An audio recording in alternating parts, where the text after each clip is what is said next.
So Ellen, you are teaching actors to become more conscious, more aware, so they can bring awareness of their emotions into their profession, into the characters that they're creating. And that's exciting to me because that's what we're teaching people too. We're teaching people tools, simple tools like emotional awareness and responsible choice, and telling them that with these tools, they can start to develop mastery in their lives.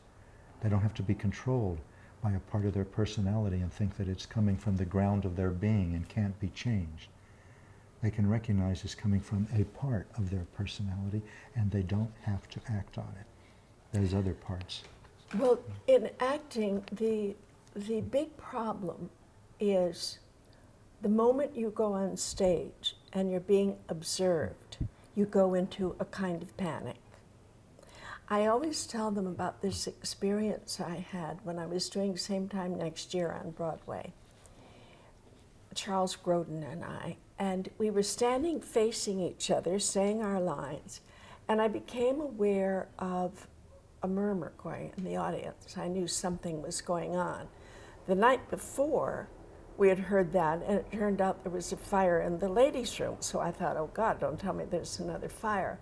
So as we continued to do the lines, I looked around to see what this murmur was about, and I saw a cat walking across the stage. And this cat was a feral cat who lived in the building, and it just happened to bumble on stage.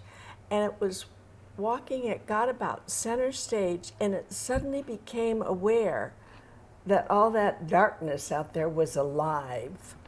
There were people out there, and it looked, and then it hunched its back, hissed at the audience, and ran off stage.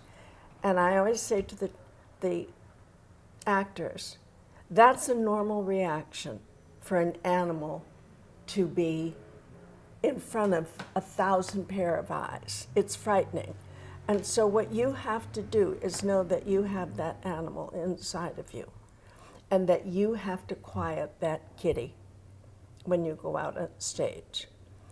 And quieting the kitty involves being conscious. Because if you go out and you just are with you let that animal be terrified of all those eyes looking at him, you can't do anything. You can't act consciously in any way.